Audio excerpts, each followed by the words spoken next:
We only have 13 weeks left until the first tip-off of next year's NBA season, and today we have a two-parter for the people. First, though, give us a follow on all our socials. I got them listed right here at the bottom of our screen. Take a second, like, and subscribe to this video. We're on the road to 100 subscribers. I'm super excited about this journey. Every little bit of help goes a long way. I really appreciate all the support so far. Today, we are breaking down one question that I have for every team in the Western Conference. We're starting with the West today. We'll go the East next week, and then we're going to start getting into ranking season. We'll go through each position, starting out with point guard all the way through center. We might throw some all-time stuff in there, maybe a top 10 all-time at each position. We're going to have some fun during this ranking season. We got the offseason to fill here. 13 weeks, like I said. Busting out as many content ideas as I can. Let me know what you guys want to see in the comments. If you guys want to see a certain all-time ranking, a certain positional ranking, maybe just an overall ranking, you guys let me know what you want to see, and we will deliver right here on Game 7. Best two words in sports. Let's get it. And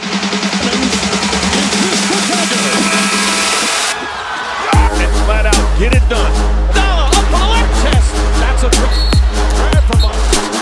We're going to go division by division, down 5 teams each way, and like I said, we'll do the West this week, and then we'll do the East the next week the same way, and we're going to start out in the Northwest Division. Now, I just want to preface that there's some teams in this conference that I just don't have a lot to say about. Some I have a ton to say about, some not so much. I think you probably have an idea of what those teams are already.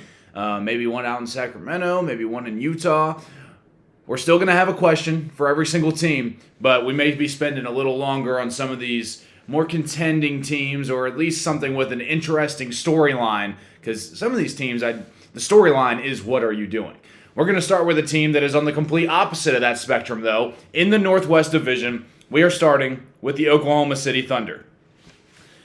What questions can you have for a team that just came off a 68-win season and an NBA championship, with the MVP as the front runner of your team, taking home finals MVP and Shai Gilgeous-Alexander? It's kind of hard to come up with a question for them.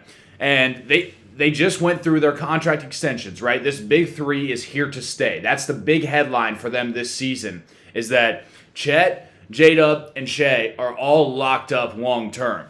J-Dub with a 5-year, $287 million deal, and Chet with a 5-year, $250 million deal. I don't believe those are both fully guaranteed. I think there's might be a little lower on that spectrum if we're talking about guaranteed money. But, I mean, you're talking about guys that can easily make all defensive, all NBA teams that are probably going to hit all those qualifiers that you need in a contract to be able to get to that max spot. And then Shai, I don't have his exact contract down here, but I know he's making like $70 million a year.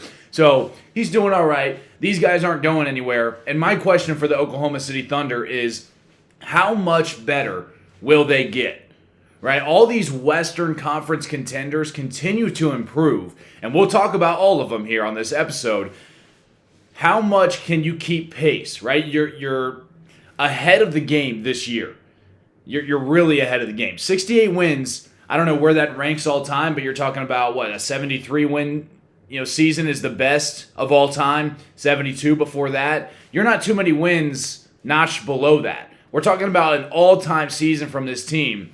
And I think what you see a lot of times from this team, from teams in this situation at least, are they have a really strong regular season. I mean, let's look at the Warriors, right? You go 73-9, you lose in the championship. They get Kevin Durant, and they don't really get close to those numbers. Obviously, they're winning games, but we're not talking about a 70-win season, because as you get older, you start to realize, and not that these guys are old, right? This is the youngest team in the league last year, I think, that just took home the NBA championship. But as you start to get more experience and start to understand the landscape of how you're going to be competing, the regular season is not as important, right? You're not going for 70 wins a year. You're going for 60, mid 60s, anywhere from that 60 to 65 range, where you can go 1 or 2 seed. Make sure you get at least 2 home series, right? Home court advantage in 2 series, and you're really focusing on making sure your guys are healthy for a playoff run, especially after going through what they just did. 2 7-game series. They've seen what it's like to go toe-to-toe with some of the better teams in this league and have to give everything you have to win each game and win each series. Nuggets, they went to 7, and they went to 7, obviously, in the NBA Finals as well. How much better will these supporting guys get, right? Chet obviously had and I don't know if I'd classify him as supporting. I'm more thinking of the Cason Wallace, the Aaron Wiggins, Aaron Wiggins, these types of guys that are really the supporting pieces. But as far as Chet goes even, don't forget that he had a broken hip, broken pelvis at the beginning of this year from a fall that he suffered really early in the season. It's really hard to get your leg strength back in the middle of the season while you're doing so much running up and down the court. How many miles do these guys run up and down as they're getting back on defense, trying to run the break, all these different things, playing defense? It's hard to strengthen your legs throughout that season. And Chet was still recovering from that. And as well as he played on defense, I think the offense still has a jump. But where are these guys like Cason Wallace, Isaiah Joe, Aaron Wiggins, these type of guys? That's what I want to see, that jump. That's where you start to figure out, you just extended the big three. Who's next in line, if anybody? Obviously, they have a ton of draft picks to start replacing these guys when the time comes and if they need to. But this season, I'm really going to be focusing on them to see who's making the jump, who's going to be the next supporting piece for this team to really just make them unstoppable. Because it felt that way last year. And obviously, with these improvements from these other Western Conference teams, we'll see. On the topic of improving in the Western Conference, the next team that we are talking about is the Denver Nuggets. This team just talked about it, bounced in the second round by the future champion, the current champion now, in 7 games, and it was a long 7 games. It was a 7 games where you didn't know who was going to win. You went into the series thinking, okay, probably Thunder, right? They kind of were the favorites all year, 1 seed, all this stuff. But you can't really count out Jokic. He's the best player in the world, and he has been for some time. He's a guy that strikes fear into defenders, especially the coach, right? When you're trying to come up with a defensive scheme to map out this guy and how he plays, whatever you want his strength to be, it will be. Whatever you want his weakness to be, he can live with that, right? If you want him to pass, he'll make the best passes you've ever seen, and he'll conduct an offense like a conductor and just move these guys around, make the right read, all these different things. If you want him to shoot, if you want him to score, we saw him put up 50 a couple times in this regular season, famously in overtime against the Raptors very early in the season when they were hunting for wins. My question for the Nuggets is, are the additions enough for Jokic, right? And we just talked about them last episode, but just quickly running back through them, right? Back up big in Jonas Valanciunas. You bring in Bruce Brown, the Cam Johnson swap, right? These are all guys that can come in and start to make a real difference. Obviously, Cam Johnson, you shipped out MPJ, so he's kind of just filling that role. But Dario Saric last year was the backup. DeAndre Jordan, right, was getting some playoff minutes. We haven't really seen a Jokic or I should say a Nuggets team where they feel comfortable saying, Jokic, sit out for 10 minutes a game. Play 40 minutes instead of 48. And we feel comfortable with the guy that we're sending in there. And Valanciunas can do that. He can give you 10, 12 minutes. I don't see a lot of lineups with them two on the floor together necessarily, unless you just want to take a rebounding responsibility off Jokic. But I think that gets a little too congested real quick. Those guys moved a little too slow to be on the floor at the same time as each other. But having the backup is just as valuable. And honestly, at this point, you really only want Valanciunas for 10, 12 minutes. Don't get me wrong, he can do it. And he can do it well enough to keep you afloat. But when we're looking at these Nuggets lineups, and it's -8 in 3 minutes that Jokic was out, you can't win like that. You're looking at your best player on the team in the world, and you're asking so much of him that he can't even sit down on the bench for 3 minutes outside of a timeout or halftime or a TV break. I'm interested to see, and let's not forget that this team gave OKC their best run. It's not like they were that far away. When we had the thoughts going into that series against the Thunder, is Jokic just enough to do it himself? Those are valid arguments. They took them 7 games. That was a real series where you did not know who was going to win in the thick of it, right?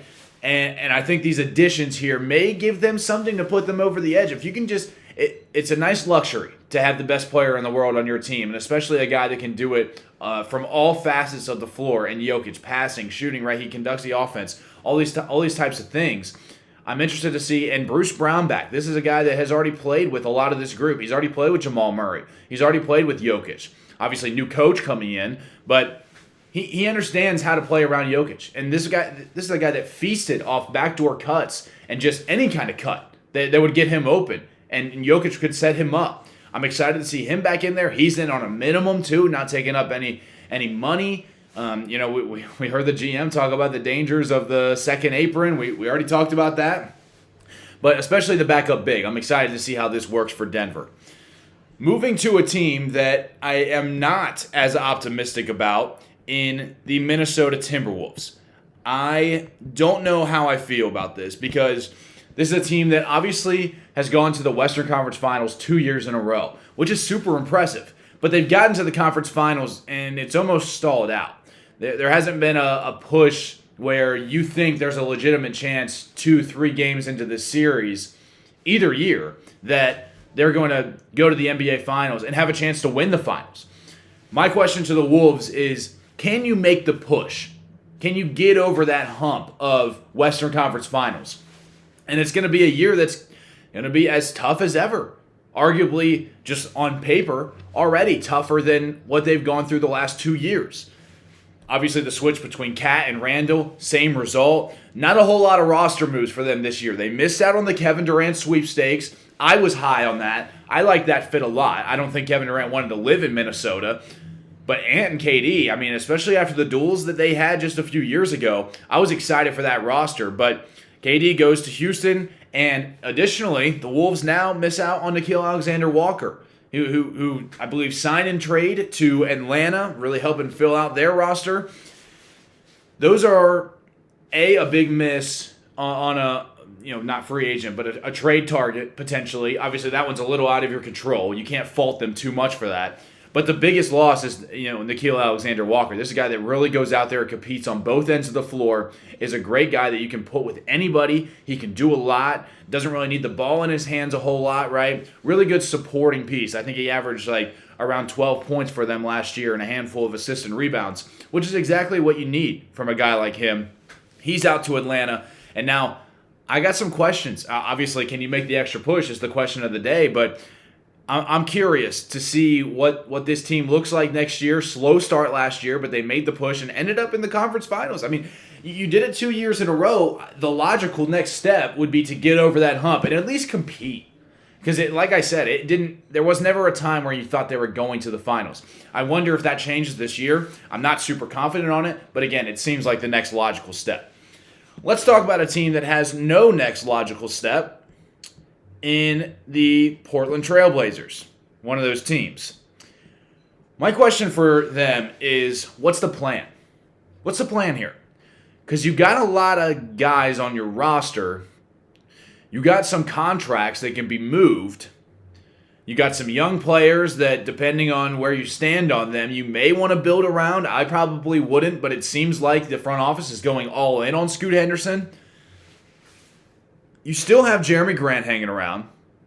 And do you keep Holiday? Those are kind of my two questions here. Obviously, DeAndre Ayton in the buyout. He goes to LA now. Do you still feel like you can build around Scoot? A lot of questions for what's the plan, right? It's a pretty vague thing. The Jeremy Grant and the Drew Holiday contracts are something that I look at and I think you pair that up with a pick or two, and you could be looking at something that, I'm not talking about a Giannis deal or anything like that, but at least somebody that can come in here and just raise the floor of your team in a tough Western Conference, because this team refuses to do the tank, right? And there are teams that we're going to talk about even just here in a second that they refuse to do the tank. Scoot Henderson, do you feel like you can build around him? It seems like they are. They just haven't done anything else. They haven't done anything else. There's nothing that leads me to believe that they don't believe in Scoot Henderson, right? And keep in mind, he's only 21 years old. This guy is very early in his NBA career. For reference, Dame won his Rookie of the Year at 22 years old. And it was still 2 or 3 years after that before he received an MVP vote. Now, I'm not saying Scoot Henderson is Damian Lillard, but I am saying that he's only 21 years old, and there's a lot of time. We'll go from a team that doesn't know how to tank to a team that knows how to tank a little too well, and that's the Utah Jazz. My question for the Jazz are, how long are we tanking? There were times last year where Lauri Markkanen, Colin Sexton, Walker Kessler were all getting pulled out of games late in the game, winnable games at that, where you're within 8 points going into the fourth quarter, and those guys don't see the floor. That was on purpose, right? They pretty much publicly embraced that. Will Hardy, their coach, got a massive contract extension, I believe for 5 or 6 years, because he bought in to them wanting to tank. And they're doing it so publicly. And I'm so surprised by it because in today's day and age, I feel like recently, teams are starting to realize that the flattened draft lottery odds do not promise the first overall pick to the absolute worst team in the league. You're looking at a draft where we just came out of that a team that barely missed the play-in, a team 1 year removed from the finals and barely misses the play-in, ends up with the number 1 overall pick. These teams are starting to compete a little more because they realize that. You're getting rewarded more for the mid being medium, right, on these teams where, hey, you tried, but maybe you didn't have what it took because of what was on your roster. The Jazz aren't really trying to get better, it seems like, right now. There's 2 trades that stick out to me this offseason, and the first one is the John Collins trade. They send John Collins to the Clippers. John Collins is a good player. John Collins can play, and he now gives James Harden another lob threat. He's a vertical threat. He's a good player. He's a guy you want to have on your roster. In return for shipping out John Collins, the Jazz received Kevin Love, Kyle Anderson, and a second-round pick. Shout out to Kevin Love. Slow-mo's been doing his thing in the league for a minute. K-Love, obviously a champion. Double-double machine in Minnesota before he left to go to Cleveland. Right now, those are not guys that are in the recipe for competing and winning basketball right now. And it pains me to see a team that lets go of a talent like John Collins. And I'm not saying he's the best player in the league or anything, but Kevin Love and Kyle Anderson and a second-round pick. The other trade is the Colin Sexton trade because they straight up traded Colin Sexton for Jusuf Nurkic. And there were people calling Jusuf Nurkic the worst player in the league when he got shipped from Phoenix to Charlotte. That's a tough look. As far as back-to-back guys getting traded out, this is all happening within a month and a half, right? John Collins and Colin Sexton for Kevin Love, Kyle Anderson, Jusuf Nurkic, and a second-round pick. How long are we going to keep the tank job up? Because I believe this front office knows how to construct a winning roster. Danny Ainge, his son, Will Hardy at the helm as far as coaching goes. I trust these guys. These guys have shown us that they know basketball. They know how to make the right moves. They understand basketball operations. It seems like they're intentionally going in the opposite of what they should be doing right now with the Utah Jazz. Let's switch up our divisions, and we are going to move out to the Pacific Division. The first team that we are going to talk about is the biggest brand in sports outside of the Dallas Cowboys, probably the Los Angeles Lakers. And my question is, what is the deal with LeBron James? There is a media storm out right now as far as will LeBron stay in Los Angeles for the Lakers? He seems disgruntled, right? We saw the clip of him out at dinner with Savannah talking about, she wants me to retire within the next year.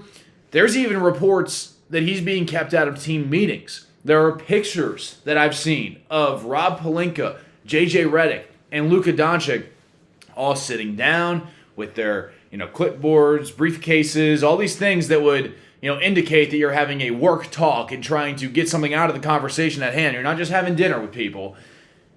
Why is LeBron James not in that group?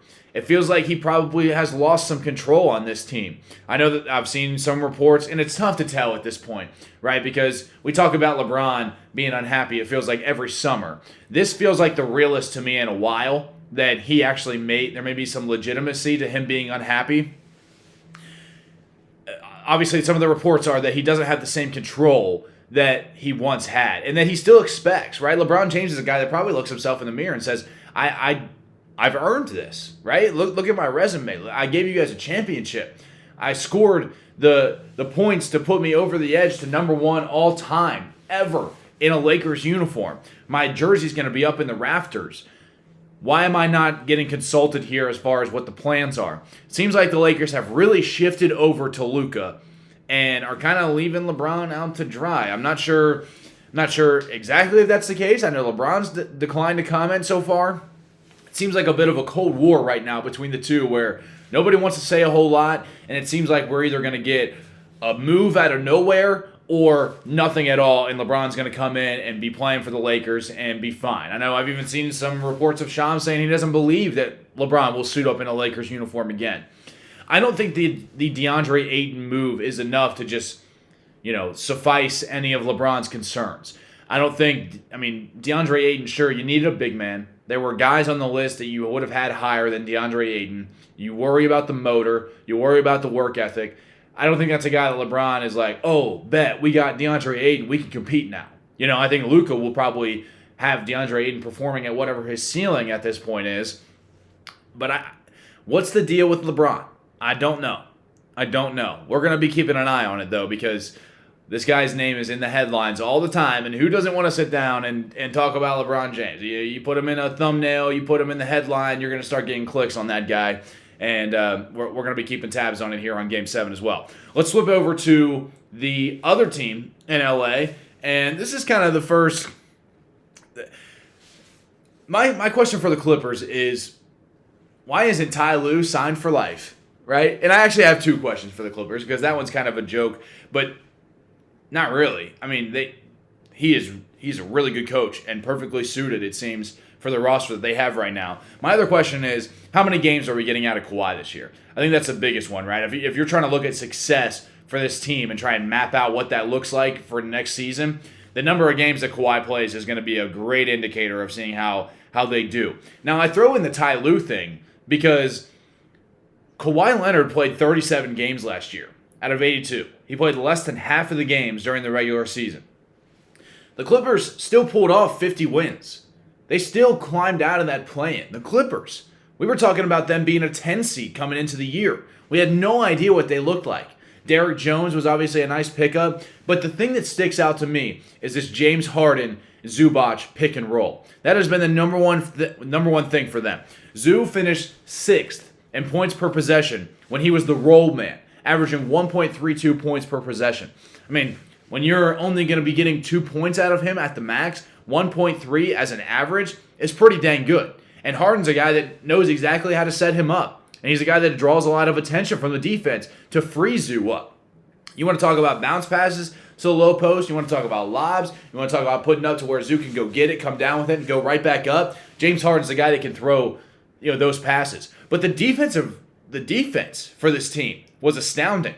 This was another one of those, it wasn't exactly like the Magic where you're scoring less than 100 points because they're out in the West. You play a lot faster out in the West. But you're talking about low hundreds, right? Between 100 and 110, 115. Those aren't games you're used to seeing when 2 Western Conference teams play, especially in the regular season. And we were seeing that a lot. And if Ty Lue can keep that up, if James can stay playing how he was last year, obviously the playoff stuff is kind of a different discussion. But as far as regular season goes, I think if they could, and you got Brook Lopez too. That's just another guy that's going to add to the defense and can contribute on offense. I'm not seeing Brook Lopez put down any lobs or anything, but as far as a pick and roll goes, James Harden knows what he's doing in that situation, especially for an experienced, savvy big man like Brook Lopez.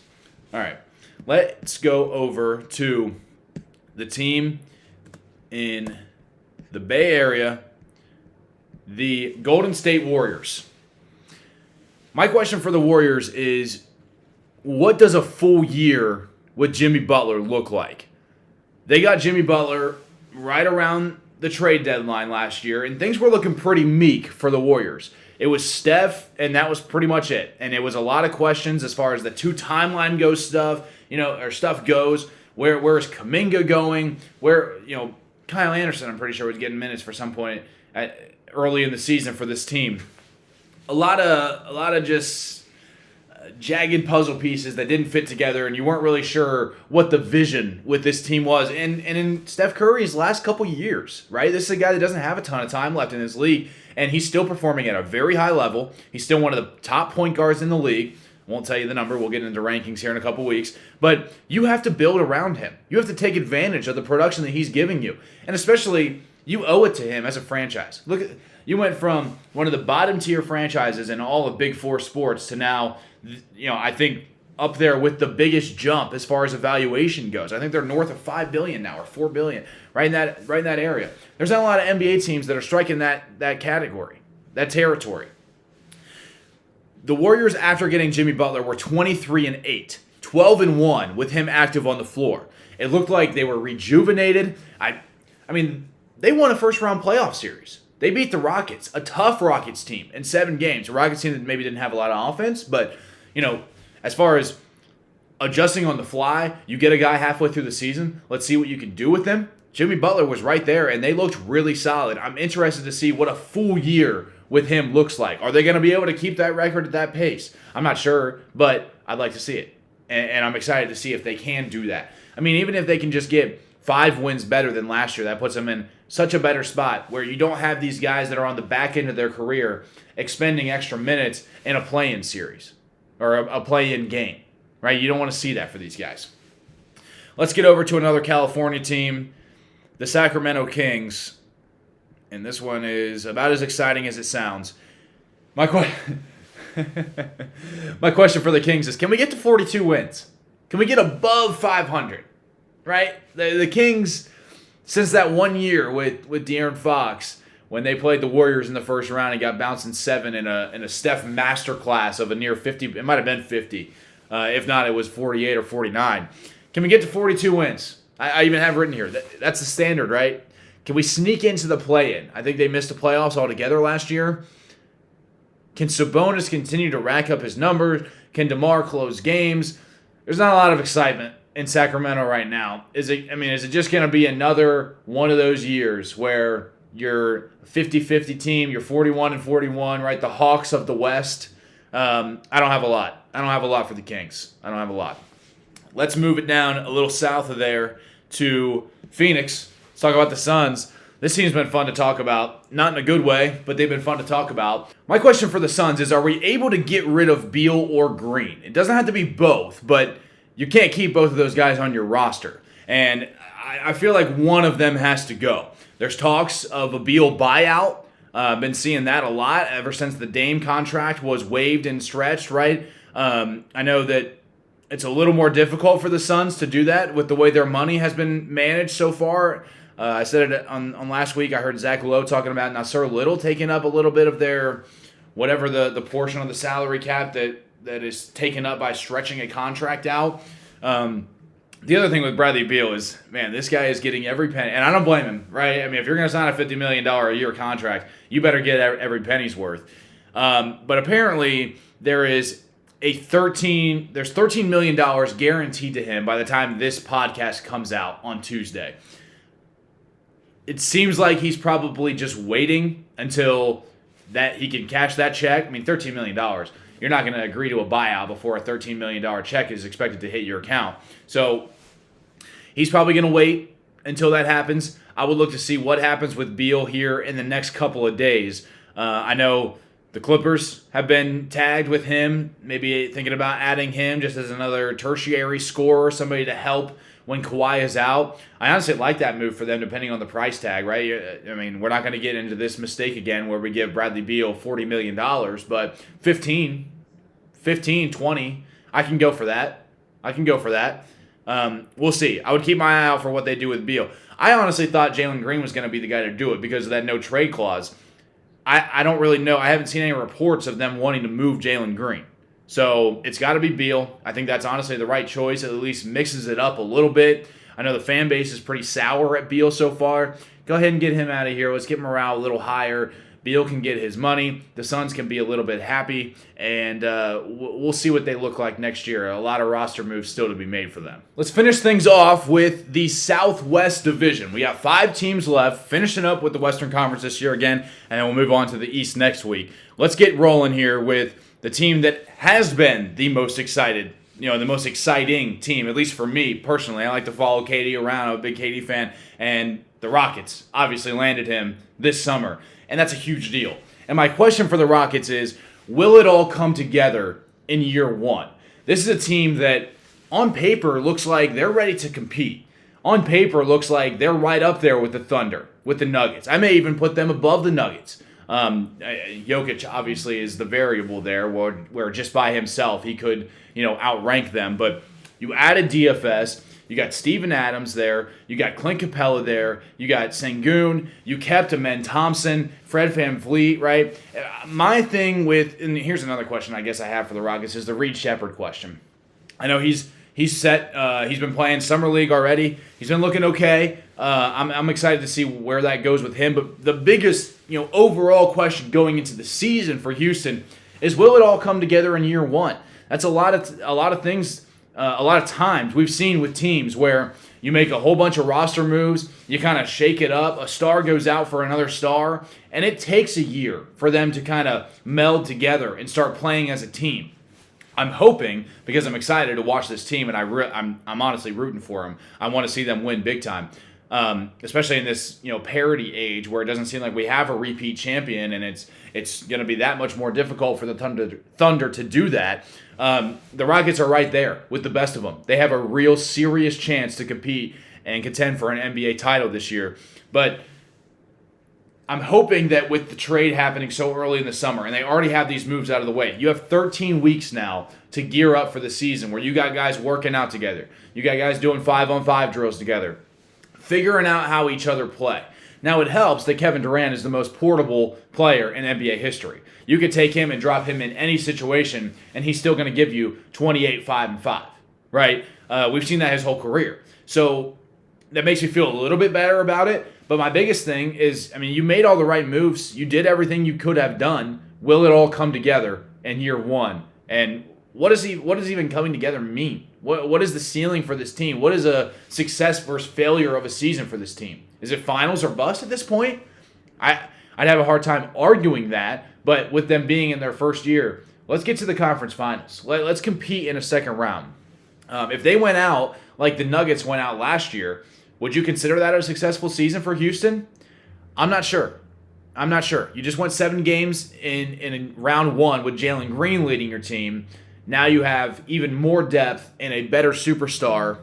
You would think that jump would be to come. And even going back to the Timberwolves talk where we didn't know, if they could make that jump. The West is just getting more and more difficult to climb to the top of that mountain. The Rockets have put themselves in prime position to do so, though. For a team now that has not put themselves in a prime position to compete is the Memphis Grizzlies. My biggest question, and I don't want to get into this a ton because you can really get into the weeds with this stuff, but can Ja stay on the floor? That's the biggest question. You just fired your head coach because he decided to not run the offense through Ja because he was so unavailable, whether it was injury or anything else, suspension-wise, that he was out for. He got fired for that. Ja looked really good after that firing. Can he do that for 65, 72 games? Can he give you a full season of that? And what is the ceiling for this team? You just lost Desmond Bane, and you got back 4 first-rounders. I was under the impression that you were going to do something with those 4 first-rounders. That hasn't happened up to this point. That hasn't happened. And I thought for sure that would have been at least a replacement-level player for Desmond Bane. That hasn't happened. You need Ja to stay on the floor, and let's do something with these picks, because even though this has been a team that has competed in previous years, last year they did not because Ja was out, and with the roster they have right now in this grueling Western Conference, I don't really think they have much of a chance to win a first-round series. I think that's honestly the bar for this team this year. If you win a first-round series and you're Memphis, you're elated. That seems like the best possible outcome for the team this year, which is, I don't think, what they want. and I don't think what their fan base wants.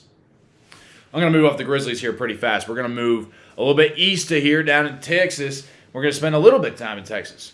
Starting with Dallas and the Mavericks. And we've talked a lot about this team because I might be a little higher on this roster than I think some other people. Was Nico cooking? No. How fast does Kyrie come back? How healthy does he come back? Obviously, ended the season with the ACL. That ended up being kind of the reason between him and Anthony Davis, so that team dropped out of the play-in. Probably for the best, because you ended up with the number 1 pick. How you got D'Lo D'Angelo Russell is going to back up Kyrie. He's going to start the year as their point guard. I think that is the perfect replacement level point guard for this Dallas Mavericks team to just fill a void until you can get your point guard back.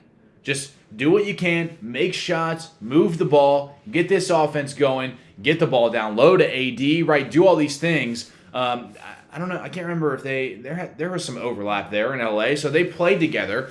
And then, how good is Cooper Flagg? And when I look at what I want his contribution to be to this team this year, if you can grind it out on the defensive end and just give 12 to 15 points, and I think that's lowballing it big time as far as, we're talking about people have called this guy generational. How good is he? And can he lock up? I think that's the biggest thing because the defense is a little bit more scalable than the scoring when you're talking about college or G League or whatever it is moving up to the highest level in the NBA. And he's shown he can defend, man. He gets down, he slaps the floor, he pulls his shorts up, he's ready to go, get in a defensive stance, slide, get in front of you. You're not getting around this guy. I think that translates immediately, and I think we give the offensive game a little bit of time. But even if he is just contributing defensively and just hit shots and give you a little bit of playmaking, a little bit of ball handling, right? Just in spurts, right? As he gets more comfortable. Kind of a tough G League start, I think, or Summer League start. I think he said that was the worst game of his NBA or basketball career, just the worst basketball game he's ever played. It's only up from here, and I'm interested to see how much he can contribute on day one. Let's move a little bit away, staying in the same state, talking about the San Antonio Spurs. And this was a team that we thought we might be having a ton of offseason conversations about because they were right there in the Kevin Durant sweepstakes, one of the 3 teams that he named he wanted to go to. They end up missing out, probably for the better, right? Between them and Miami, I feel like those were 2 situations that weren't as ready for a Kevin Durant-type talent than Houston. My question is, what does this jump look like for Wemby? He's coming off the blood clots, right? And as well as De'Aaron Fox coming off the hand injury. I think he had like a dislocated finger. What does this team look like now after the addition of De'Aaron Fox, fully healthy, Stephon Castle in year 2 now, Wemby with another year to grow? I want to see playoff basketball from the Spurs. Can they make the playoffs? That's what I want to see. And I want to see Wemby starting to play like we know he can. And we're going to get there, right? You got to be patient with these young players. Let them grow into their body a little bit, right? They're 19 years old when they come into this league. I'm interested to see what the jump looks like for him this year, what he looks like with a full season of Fox. I mean, De'Aaron Fox picking pops with Victor Wembanyama. How do you guard that? I mean, imagine a guy like Yusuf Nurkic or Nick Richards or some of these mid-level bigs to lower-tier bigs having to play drop coverage and then trying to come up and put a hand up in Wemby's face and then he goes right around them, or they sag too much and then he hits a 3. And then don't even get me started on De'Aaron Fox's downhill ability. Obviously, he's been more in the mid-range now, but that honestly makes it better. You get off the screen and come out a little wider. That gives you so much more room to work with as far as a lob goes. Gives Wemby time to get around his guy, and you don't have whoever the ball handler's defender is going over to stop that lob. So Spurs are right there with the top of my league pass teams as far as who I'm going to be tuned into this year. Rockets and Spurs are right up there with the best of them. Kind of Clippers too. I like watching James Harden play regular season. All right, let's finish it off here. We got one team left, and we are going to the New Orleans Pelicans. And my question for the Pelicans is, can we find the best use for our talent on the floor. There's a lot of guys on this team. There's a lot of pieces on this team. There's a lot of talent on this team. I'm not sure if the roster fits together, though. And that's my main concern. It seems like a lot of overlapping talent. You got Zion, DeJounte, Herb Jones, Trey Murphy III. They just picked up Kevon Looney. It's going to be weird seeing him in a Pelicans uniform. Any other uniform other than the Warriors is going to be weird for him. Jordan Poole, they get a little reunion there. Sadiq Bey, Jeremiah Fears, they just picked up. Brandon Boston's on that team too. That's a lot of guys. I don't know who I guess just DeJounte. I don't know who outside of him is the primary ball handler for this team. And you got a lot of lengthy wing defenders. Herb Jones, Trey Murphy, Sadiq Bey, right? All these guys. Seems like a lot of overlapping talent. Is there a move in the future? I don't know. This team hasn't really competed the way we thought they were. If Zion's healthy, they can go at it. We remember that, them against the Lakers 2 years ago. That was some impressive basketball, but I don't know. Like I said, it's a lot of skill, but it doesn't really seem to fit together. I got a lot of questions about this roster construction. 13 weeks, man. 13 weeks until the first NBA tip-off. It's going to fly by, and we're going to be breaking down every step of the way, the offseason. Like I said in the intro, we're going to be talking about the questions for the Eastern Conference here next week, and then we're going to start getting into rankings. I'm going to get in my ranking bag a little bit. We're going to start with the point guards. We're going to move our way down. Let me know if you guys want to see some of the all-time stuff. Let me know, what kind of positions you guys want to see. All these types of things. What kind of content do you guys want to see? Let me know in the comments. Give us a follow on all our socials. I got them listed right down here. YouTube, Instagram, Twitter, and TikTok. Almost forgot that one there. Give us a follow. Take a second. Like and subscribe this video. It really does go a long way. Game 7. Best 2 words in sports. Thanks for watching.